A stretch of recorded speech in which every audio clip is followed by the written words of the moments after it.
Hey, before we get going here, let me remind you that if you're not already a subscriber, click the button and ring the bell so you don't miss anything. Thanks. All right, joining us once again is our good friend David Axe, defense reporter, writing for a number of places, most frequently these days for Forbes. David and I go way back, as we described during the previous appearance he had some weeks ago, where we were talking about how the Russian pilots were flying into the ground and other things. Your most recent effort at Forbes, Russia has no reserves left as Ukrainian troops surround a key eastern town. And you start the article by describing how May 27th was a dark day for Ukraine. Tell us about that. Sure, that was the day that the town of Lyman in eastern Ukraine fell to Russian forces. That's a medium-sized town on the north side of the Donetsk River in eastern Ukraine, west of Lysychansk. So, taking Lyman helped to shore up Russian lines around some of those larger settlements and cities in the east, and was a precondition for some of the more significant Russian advances we saw in the east in June and July. Now the tables have turned, and the Ukrainians are on the verge of liberating Lyman, which should have the same effect that the fall of Lyman did, but in the opposite direction. So Ukraine is setting the conditions for the liberation of much of the territory that it lost to Russia this summer. So this is basically the northeast of Ukraine. Right. So in your article, you embed a tweet that is kind of an eye chart, but the assessment in that graphic is that the ZSU is engaged in what may likely become the most stunningly successful counteroffensive since the IDF's, that's the Israeli Defense Forces, Operation Gazelle during the 1973 Yom Kippur War. So that's kind of an amazing analogy. Yeah, I mean, we've seen since the first week of September, the Ukrainian armed forces have liberated like 1,000 square miles in Kharkov Oblast. So that's a lot, and very quickly. It was a dramatic breakthrough, and the Russians melted away. So we've talked earlier about Russian armed forces morale and how deep they're going in terms of who's actually fighting the war now. So talk to us with some specifics about what units are left. And some of these are, let's just say, the Russian marquee units that really are a shell of their former self, in some cases a tank brigade and some other mainline infantry forces. So talk to us a little bit about who's fighting now and what's left. Right. So prior to the Ukrainian counteroffensive that kicked off around September 6th in the Northeast, it had kicked off a week earlier in the South. And these are related efforts. But anyway, in the Northeast, the Ukrainians had concentrated about a dozen brigades east of Kharkiv, and were able to exploit a gap in Russian lines, a gap, not coincidentally, that likely opened up when the Russians shifted forces south to react to the Ukrainians' southern counteroffensive. Thus, the sort of two offensives working together, counteroffensives. So in the area at the time, on the Russian side, were a couple field armies with several divisions between them, the most notable being the 1st Guards Tank Army, which is often described as an elite Russian formation with a couple tank divisions and a motorized rifle division that normally is stationed outside Moscow and is meant to defend Moscow from NATO, I guess. Although, I mean, only in the Russian imagination was a NATO invasion of Russia in the cards. Anyhow, the First Guards Tank Army was holding the line east of Kharkiv until it wasn't. So the Ukrainians managed to punch through the outermost Russian defenses and discovered that behind the initial line of defense was nothing. We can chalk up that to several factors. Like I had said, the Kremlin had been shifting forces from the east to the south to counter the Ukrainian counteroffensive north of Kherson, and that counteroffensive is ongoing. As far back as May, that Ukrainian forces began stepping up their campaign of deep strikes targeting Russian logistical nodes and command centers and airfields behind the front lines, sometimes as deep as 50, 75 miles behind the front lines.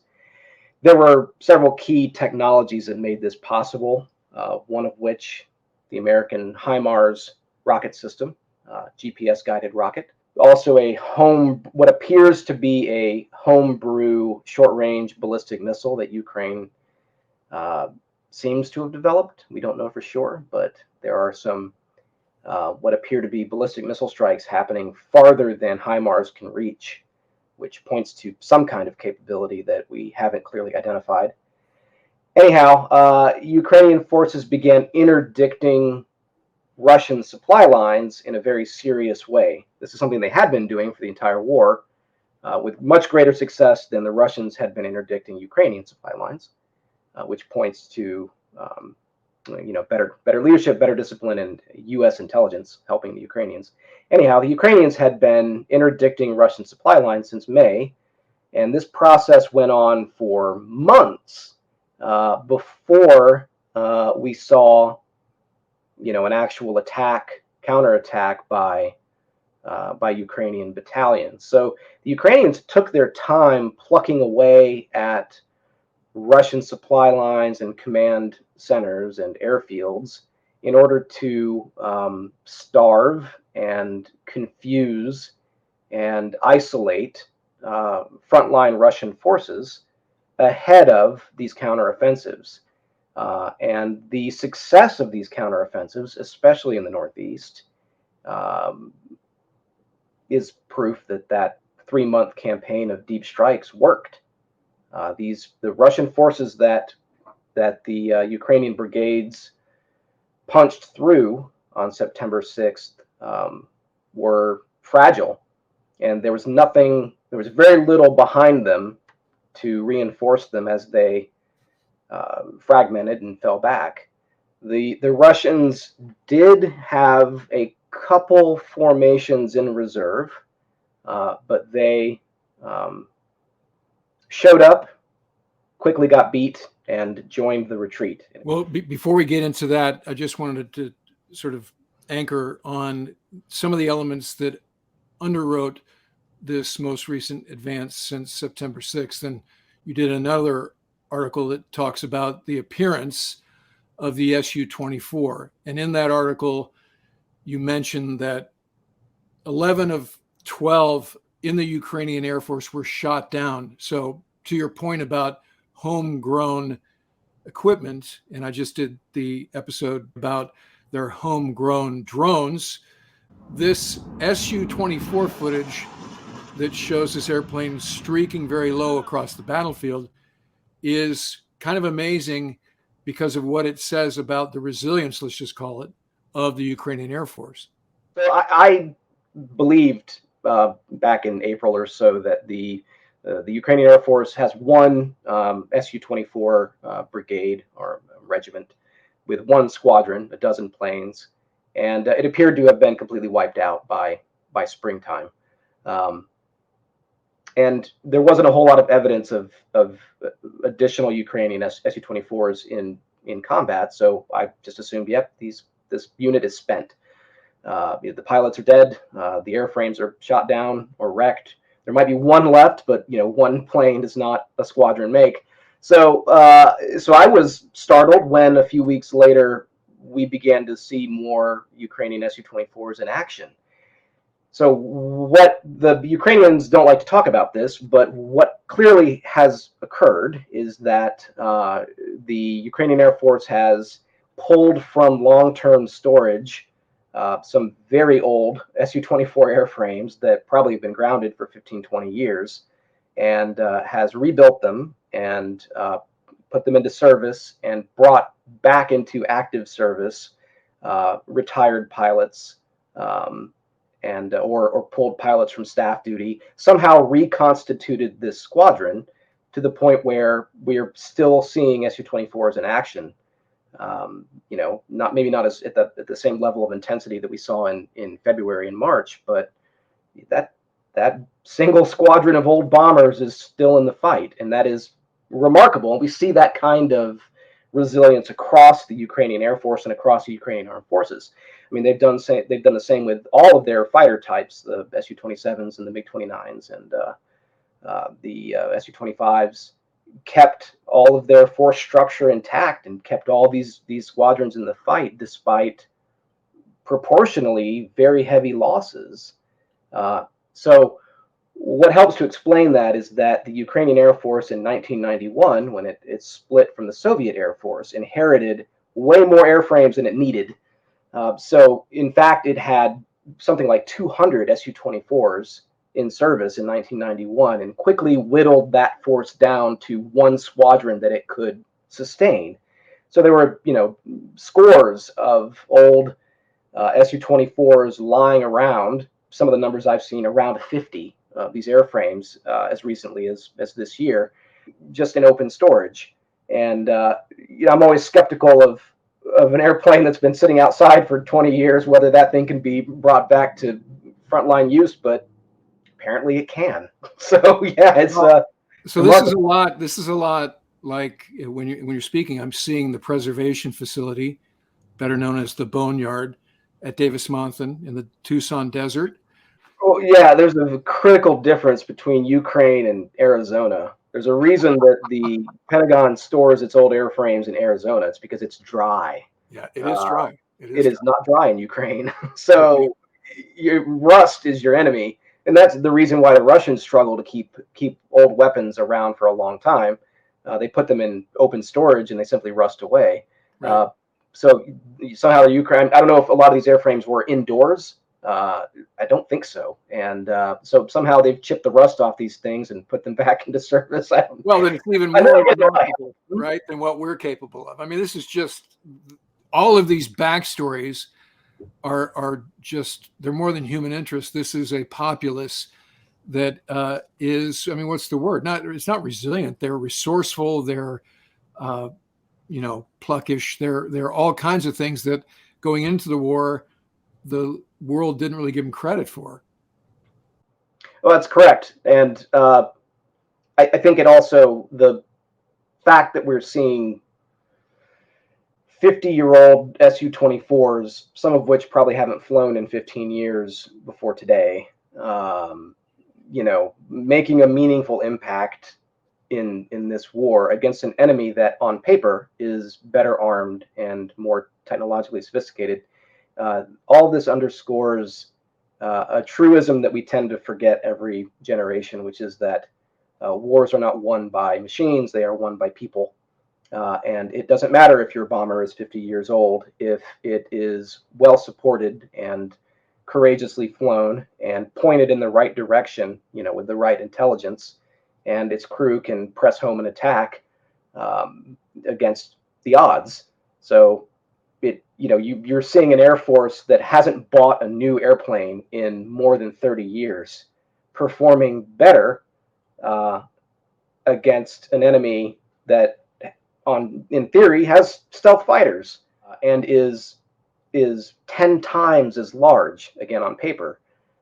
So this tiny ancient Ukrainian Air Force is a better Air Force than the Russian Air Force, which is an order of magnitude larger and far, far richer. Yeah, that's very well put. So I get a daily report from the government of Ukraine. I'm on this email list, and in this they have a box score. So just some of the highlights from the most recent box score, and this one is dated the 19th of September. So, and again, these are Ukrainian numbers. So I don't want to say take them with a grain of salt, but You should. Yeah, okay. Yeah. Right. Okay, so they're listing Russian casualties, which they call liquidated personnel, as 54,650. They're claiming they've destroyed 2,212 tanks. They are claiming that they've shot down 251 fixed-wing aircraft and 217 helicopters. They've sunk 15 warships and have taken out 3,581 vehicles.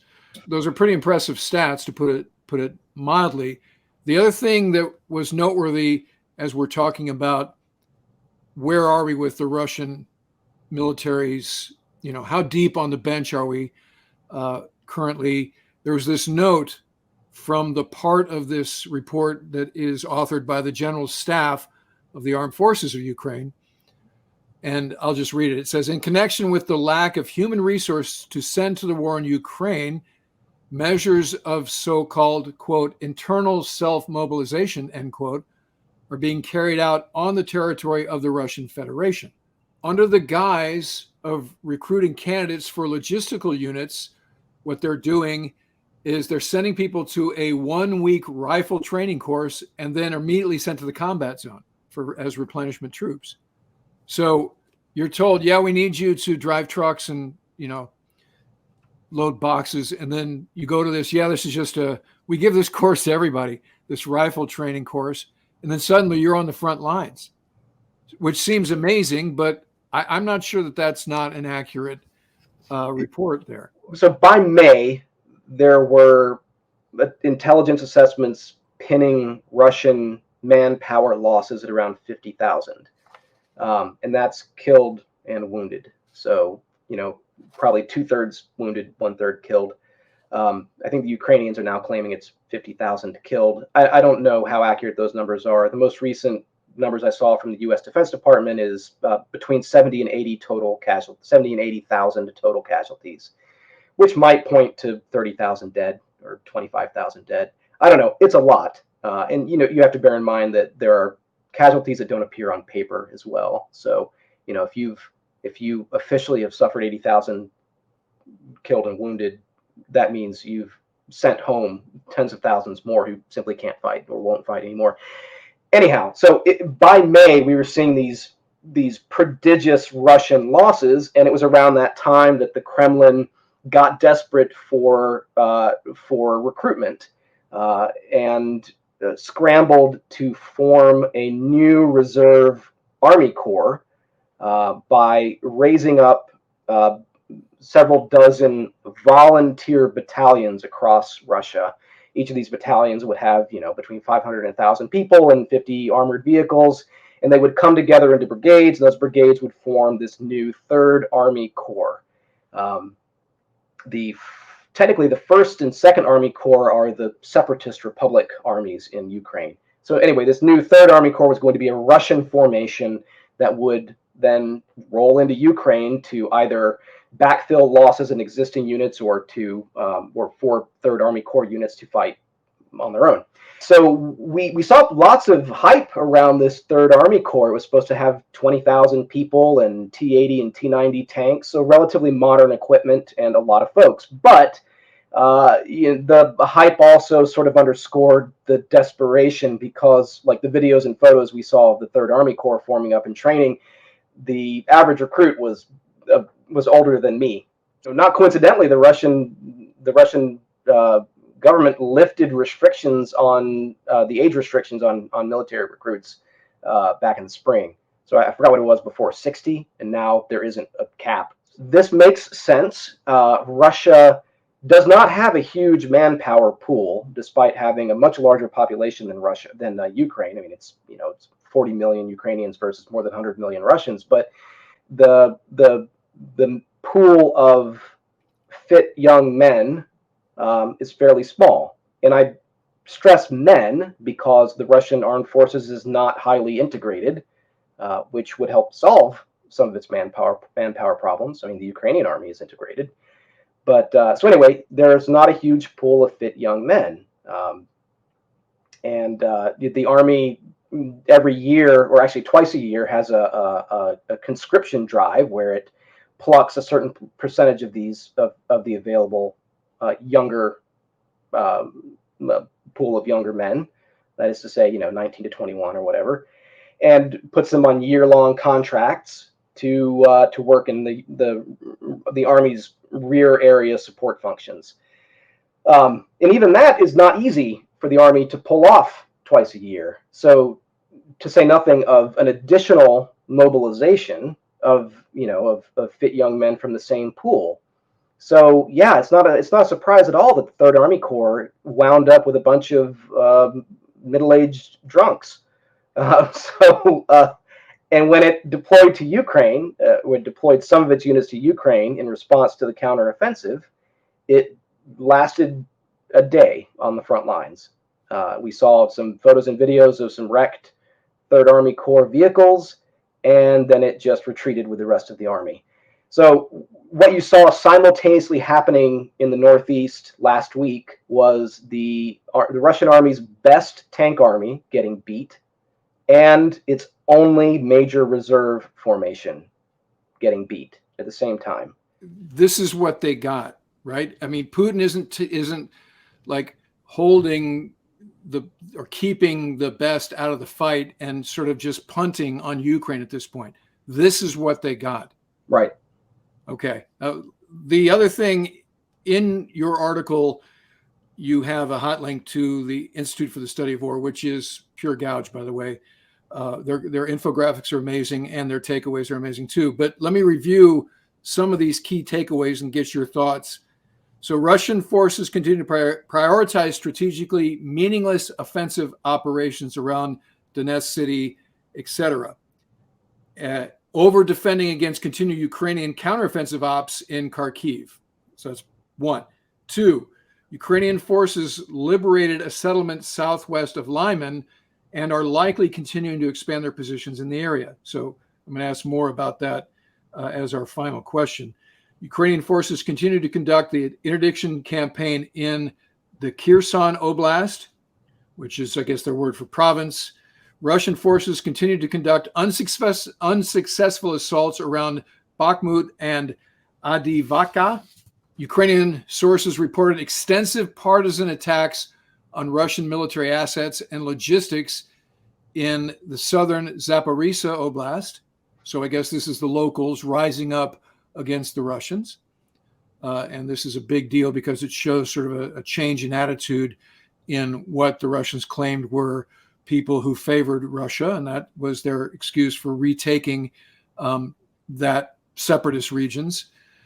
Russian officials continued to undertake crypto mobilization measures to generate forces for Russian war efforts. And then finally, Russian authorities are working to place 125, and they put this in quotes, orphan Ukrainian children from occupied Donetsk Oblast with Russian families. So we've heard these stories that they're basically kidnapping Ukrainian children to repopulate underpopulated parts of Russia. Because as you said, they have 100 million people, but they have some areas that are sort of woefully underpopulated. Right. I can't really speak to the kidnapping issue. It's not something I report on. I mean, as serious and horrible as that sounds. So as for partisans, I wouldn't, the partisan activity has been going on for months. I wouldn't chalk that up just to spontaneous uprisings by angry locals. This strikes me as Ukrainian special forces organizing and leading these efforts. Okay. So, but yeah, unsurprisingly, the Ukrainian deep strike campaign targeting Russian logistics and command includes sabotage and we've seen some video evidence of this with these dramatic riverborne special forces raids. I always had wondered why some of the early U.S. arms shipments to Ukraine included patrol boats. It turns out the Ukrainian special forces are using them as tugs to pull rigid hull inflatable boats long distance from bases near to riverine targets at night, and then the commandos ride in their ribs, to conduct their raids, and then return to the patrol boats for a tug back to their base. So it makes sense now why we gave Ukraine patrol boats. They're not being used in a traditional naval capacity. They're being used as special forces motherships for riverine assaults. This is part of that deep strike effort. So those are your partisans in part. Lyman, yeah, the Ukrainians are surrounding Lyman from several directions, and they will take the city because all the indications we've seen is that it's the garrison is just a handful of half-strength battalions with no supply lines anymore. So yeah, the city will fall, and the Ukrainians will continue to roll east. Crypto recruitment, right? The Russians are now actively recruiting from prisons. And also throwing money at the problem. Like, you can get a huge sign-on bonus for a year contract fighting in Ukraine. I don't know whether the Russian government actually delivers on those promises, but yeah, throwing money at a problem and trying to open up your prisons to stand up new battalions is not a recipe for long-term success rebuilding your army.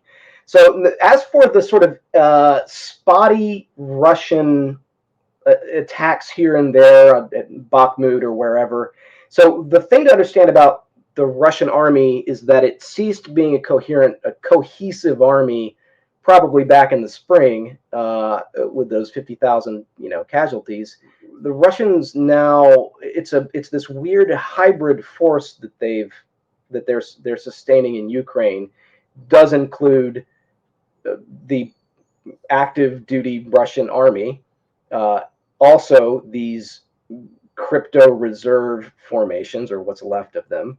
Also, separatists, two separatist armies, parts of which are unwilling conscripts, let's put it that way, kidnapped off the streets, forced to fight. And then a couple mercenary companies, including the Wagner Group.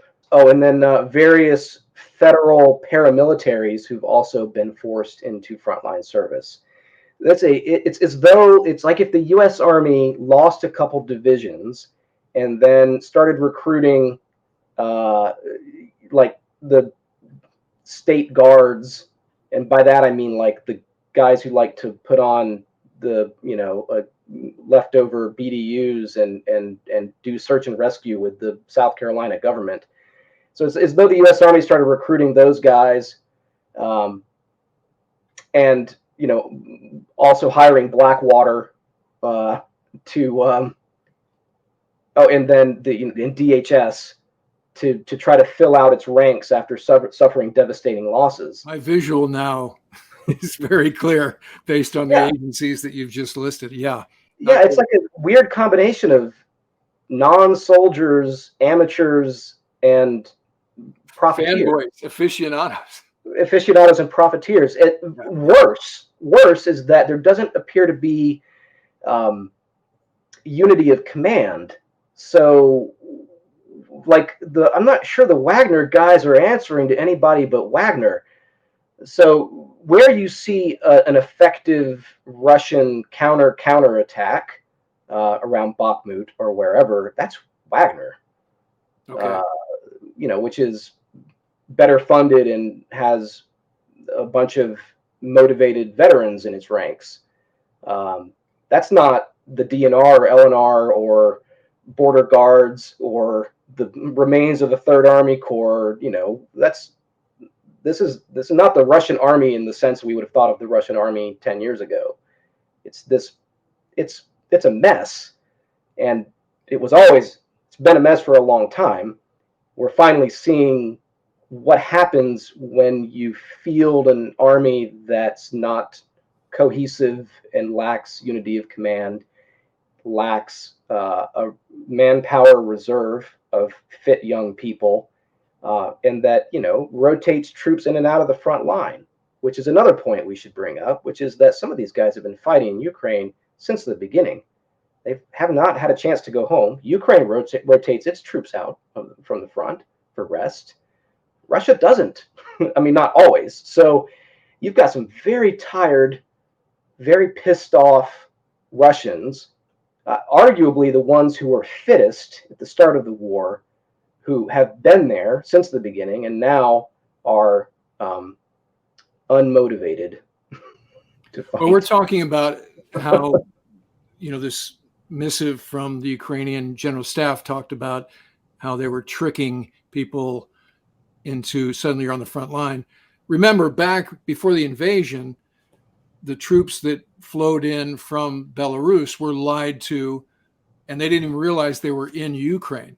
So this lying to the troops, even when it was your frontline fresh forces, has been a theme of the Russian military from the start here.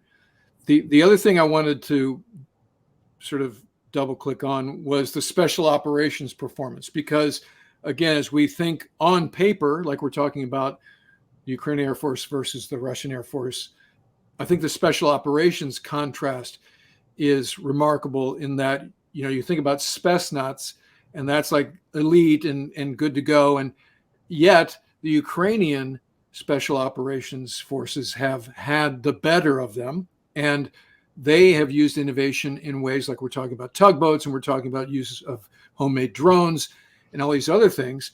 That's been a key factor as well. So the last thought here, because I want to ask you, where does it go from here? So a lot of people will say, yes, we have these advances. Okay, it's happening. It's only 1,000 square miles.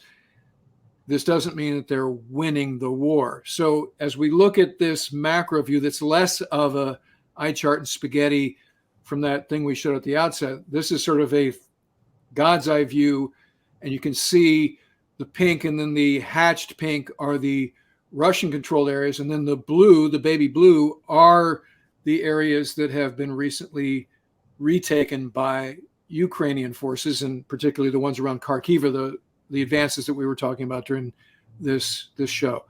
As we look at this map, are we at the beginning of the end? Does this portend imminent victory for Ukraine? How does this play out? How long would it take? Well, I wouldn't say imminent, because in a couple months it's going to get very wet and cold, and traditionally in Ukraine nobody fights. Well, no major maneuver, no major offensive operations between, like, I don't know, late October and the end of the year. It's just mud. So the war will slow down soon. When the ground freezes around the new year, that's when offensive operations can continue. So there's a somewhat smallish window for the current counteroffensives to to culminate. It's going to happen in the next few weeks.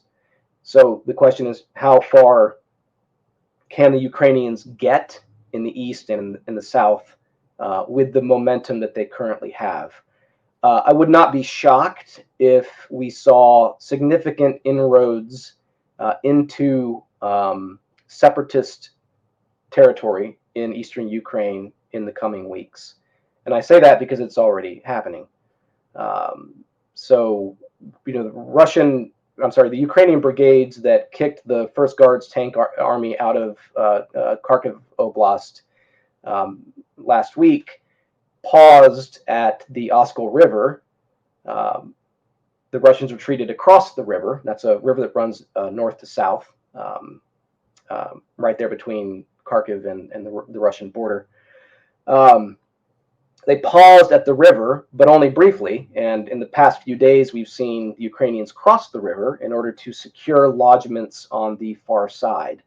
And that puts them in a position to push deeper into Luhansk, the northernmost of the separatist republics, and to do so imminently. Farther south, it's a bit tougher. The Russians have it's more urban, and the Russians have more, they're more dug in, and you've also got Wagner down there as well. But yeah, in the northern half of the northeastern front, sure, there's an opportunity for Ukraine to press its advantage and to liberate another 1,000 square miles. We'll see. If it's going to happen, it's going to happen very soon. The south is harder to predict, because the Ukrainian general staff has locked down information coming out of the south. We don't really know I don't really know what's happening down there. I get a lot of conflicting reports, none of them good for the Russians, but how quick the Ukrainians are pushing south toward the Black Sea is really hard to say. So I wouldn't even venture a guess. They're not losing down there, which I guess comes to your question: are the Ukrainians winning this war? Yeah, yes, right now they are. Yes. Well, David, thank you as always for your analysis. Look for David's writing at Forbes and other places. Follow him on Twitter, Axe with an E. And we look forward to having you on the channel again very soon. All right. Thanks, Ward. All right, that'll do it for this episode. This channel exists because of the support of viewers like you. So if you'd like to help, please consider using the super thanks, the heart icon below, or become a patron at patreon.com/Ward Carroll. And in the meantime, I look forward to talking to you again very soon.